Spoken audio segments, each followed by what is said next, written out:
Hey, how are you? I'm Hype of Otaku, and it is an incredible time to be a Steven Universe fan. There is just so much coming out of the woodwork that is just incredible, just crazy stuff. I mean, we already received a trailer for Season 5, which I broke down, analyzed, and just broke apart in the last video, so if you haven't seen that, make sure that you check it out. But yeah, as promised in that video, we are now going to be breaking down this sneak peek for an upcoming episode of Steven Universe within Season 5. Alright, so to kick things off, the first thing that we see is Connie in a sort of new attire, and I love it. She seems to be wearing her dad's jacket, and she has a book bag and just a bunch of stuff packed and ready to go. She also has Rose's sword, so she's ready for a fight, but she also has her hair pinned up in a way that we haven't seen before, and I just love it. And you know, I'm pretty sure that I've seen some fan art that has a similar aesthetic when it comes to her hair being pinned up,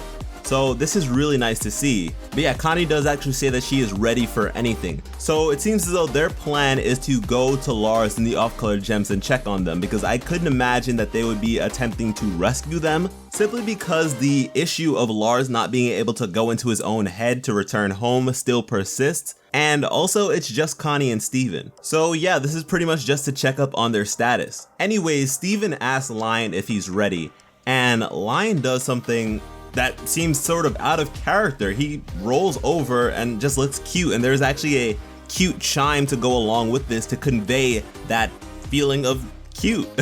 And what makes this even more peculiar is that in the trailer for Season 5, Steven can be seen putting up missing posters for Lion. So Lion does go missing for a period of time. We don't know how long he does. Maybe it's just one episode, but he does go missing for a little bit. And so has something changed about Lion because of it? And on that wanted poster, Steven actually notes enthusiasm to be one of the things that Lion does not like. So once again, what changed?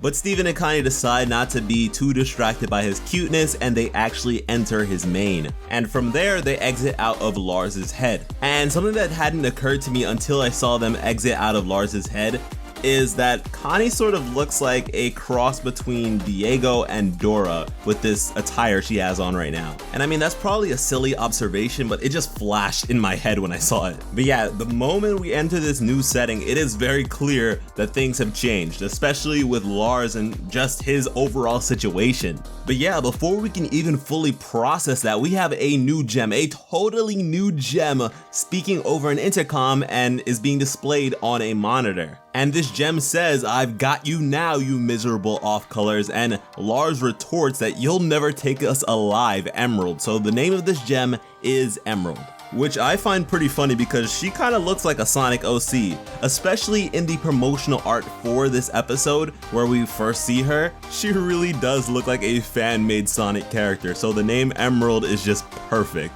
But yeah, let's talk about this man Lars. Okay, I have plenty of questions, but there's just so much to talk about. Alright, first off, this man is being regarded as a space pirate. My boy Monkey D. Luffy is in the house. This man wants to be king of the pirates. Look at him. That's crazy.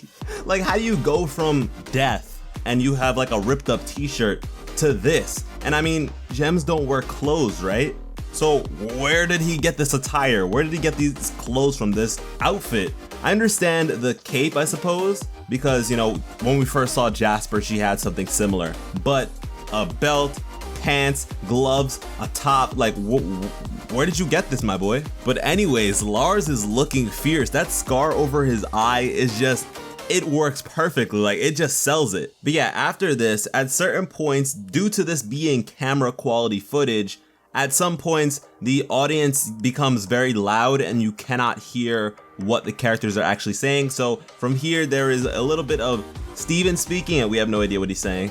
And a bit of what Pad Paracha is saying is cut off, but we get the general gist from her, I suppose. But yeah, Pad Paracha is noted to be the tactical advisor with the power to predict the past, which we already know. And I'm gonna be completely honest with you, I don't know how much I'm feeling her normal palette, her color palette when she is in normal lighting. I kind of prefer the nighttime look. And you know, I sort of expected some of them to look differently during the day, you know, their colorations to be sort of different, but not to this extent. I didn't expect it to be this drastic. And I mean, in the Wanted special, Yellow Zircon appears to be green the entire time. No matter what lighting she is exposed to, she looks totally green. And I mean, that had its point of confusion, but this, it's not really bad per se. It's just, I don't know how much I'm feeling orange. But I suppose that orange and blue are complementary colors, so maybe her standing next to our Sapphire is gonna look even better, who knows. I'm sure that some good fan art of this character will just shut me up instantly.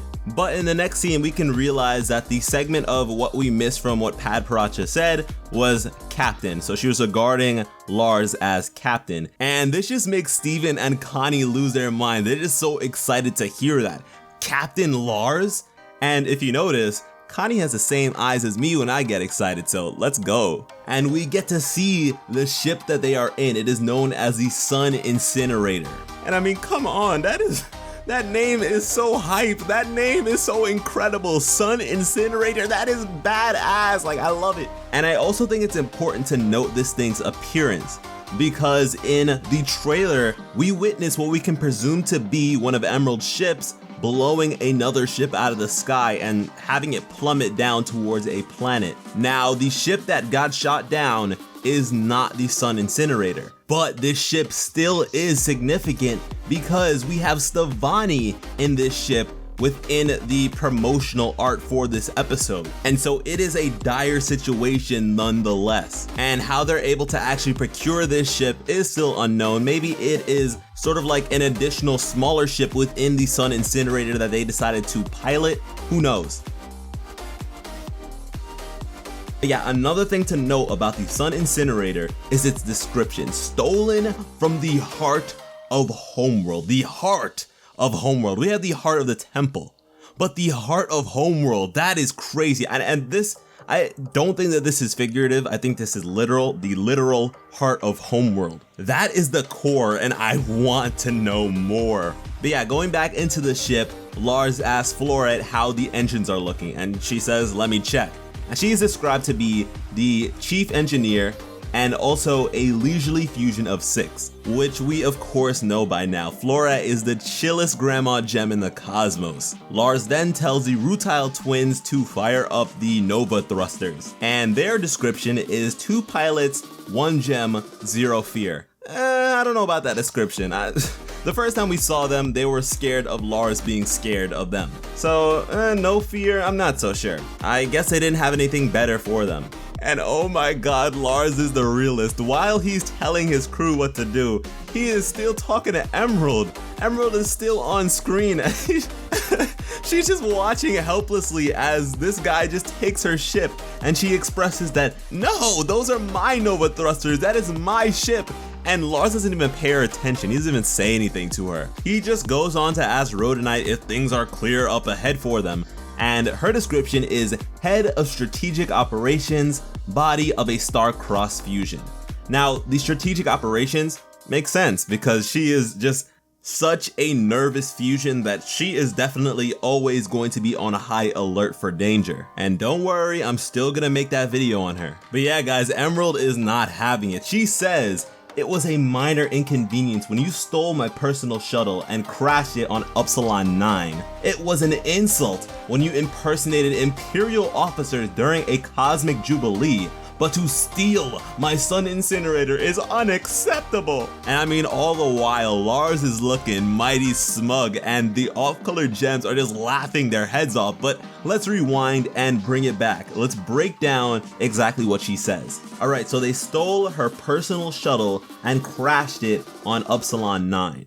That is very interesting, and you may be thinking that, oh, this is what the scene was in the trailer. This was her personal shuttle and they crash landed on Upsilon 9. Now, I'm not gonna say it's not a possibility because it very much is, but I'm not so sure. She says they crash landed her ship. So it wasn't as if she shot it down and then that's why it crashed. And I mean, if they crash landed on another planet, how would they then be able to steal a ship from the heart of Homeworld? It just doesn't exactly add up. Well, based on the small bits of information that we have at our disposal at least. Alright, so the next thing she says is impersonated Imperial officers during a cosmic jubilee. Now, if you're not familiar, a jubilee is celebratory. It is a celebration of sorts, especially for sort of like an anniversary or something like that, and specifically a cosmic jubilee. A cosmic jubilee. So this is Homeworld rejoicing over their dominance, their sort of victory. And I mean, this could be a celebration of them just conquering something, or it could be, you know, sort of sacred because it's been a tradition for so long.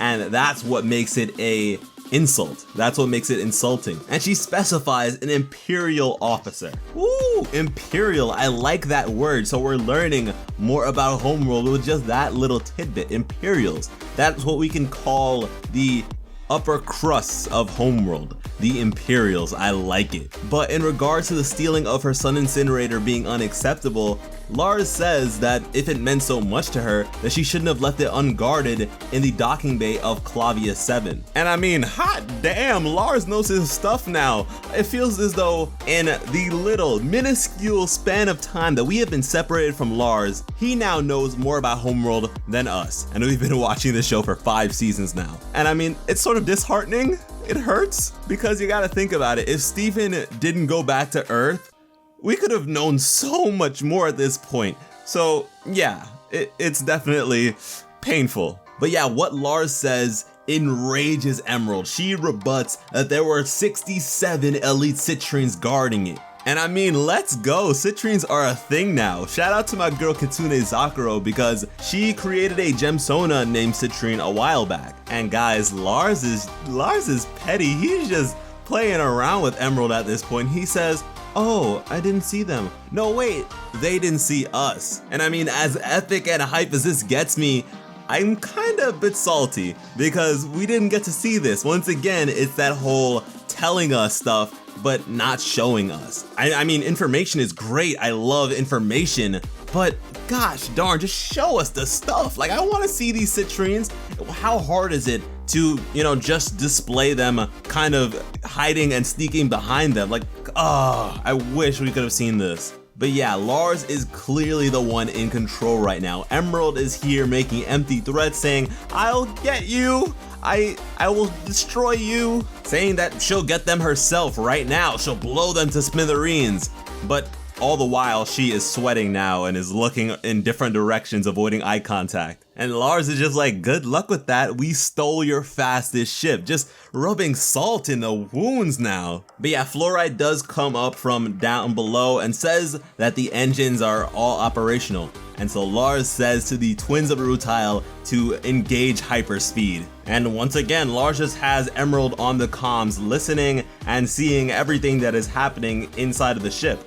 And so she commands them with no backing, saying, "You will not engage in hyperspeed." And Lars, oh my gosh, she says, "Bingo bongo." And I mean, whoa, this character has changed, matured, evolved, just become so great, so cool. I love Lars now. Like, it seems as though season 5 exists to turn characters that I didn't really like, into some of my favorite characters.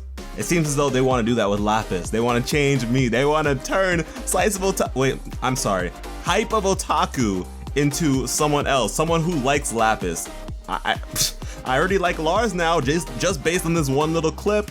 But yeah, the way that Emerald exclaims, "Off colors!" it feels very reminiscent of your cliche baddies and just that old school adventure story. I love it. But yeah, they turn off the comms and engage in hyperspeed. We see the ship actually go into hyperspeed, and in the corner, we can see a planet. Now, is this Homeworld? Oh man, is this Homeworld? Do we actually get to see the planetoid that is Homeworld? I really hope so. But yeah, guys, that is it for this sneak peek, and wow, oh wow, was this great. I mean, it is definitely a change of pace. It's just so fun and cool to see Lars transform and become this incredible character, and to see the off-colors now enjoying life and being able to smile and not be afraid, and to look Homeworld in the face and say, "Hey, we're the off-colors." I think that Lars's fan stock has gone through the roof. Like, it went from, you know, certain people like him, certain people hate him, to now everybody's gotta love this guy. He's a beast. And I gotta say, with this clip, I think that fan artists are gonna have a field day, but they're also just like, oh, really? Come on. Because I know that there are hundreds upon hundreds of Emerald Gemsonas who have now been just rendered obsolete. And I mean, once again, I am kind of just crying internally when it comes to Pat Paracha's coloring, because there were so many fan arts of this cute little pink Pat Paracha. I loved it, and now she's orange and it's different, and it's not necessarily bad, but you get what I mean. I hope you all enjoyed the video, and let me know in the comments what you think about Captain Lars and the Sun Incinerator. Thank you all so much for watching, and have an awesome day. I love you.